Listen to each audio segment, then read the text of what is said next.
ኢትዮጵያ ውስጥ በጣም ብዙ መኪኖች የሲቪቲ ትራንስሚሽን ይጠቀማሉ። ስለዚህ ለነዚህ መኪኖች ትራንስሚሽናቸውን በተመለከተ መደረግ ስላለበት ቅድመ ጥንቃቄ እናውራ።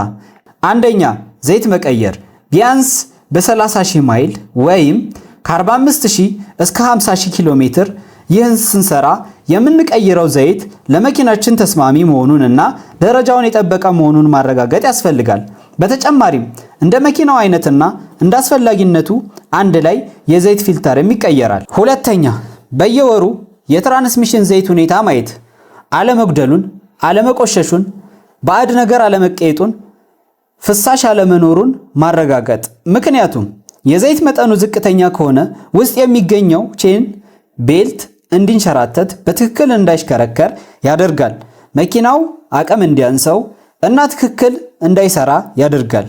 የዘይት መጠኑ ከሚፈለገው በላይ ከሆነ ደግሞ ውስጥ ከፍተኛ መጨናነቅ፣ ሙቀትና ኦክሲዴሽን እንዲፈጠር ያደርጋል። ይህም ለትራንስሚሽን ከፍተኛ ጉዳት ያስከትላል። ሶስተኛ፣ አነዳዳችንን ማስተካከል።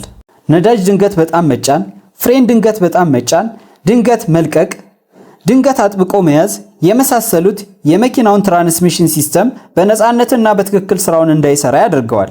ምክንያቱም አብዛኞቹ እንዲህ አይነት መኪኖች ሲስተማቸው ኮምፒውተራይዝድ ስለሆነ ትክክለኛውን ግብአት ወይንም እንቅስቃሴ ይፈልጋሉ። አራተኛ፣ እንደ አስፈላጊነቱ ክሩዝ ኮንትሮል መጠቀም፣ በተለይ ረጅም መንገድ ስንጓዝ።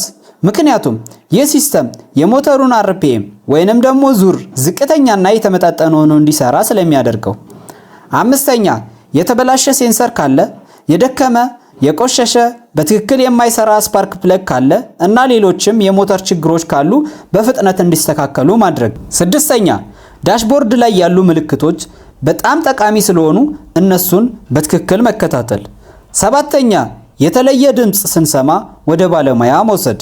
ስምንተኛ፣ የደከመ ባትሪ ወይም የቻርጂንግ ሲስተም ችግር ካለ በፍጥነት ማስተካከል። ምክንያቱም ወደ ትራንስሚሽን ኤሌክትሮኒክ ሲስተም እንደ ኮምፒውተር እና ሶሎኖይድ ያሉ ክፍሎች የሚደርሳቸው የኤሌክትሪክ ፍሰት ዝቅተኛና የተቆራረጠ እንዲሆን ያደርጋል።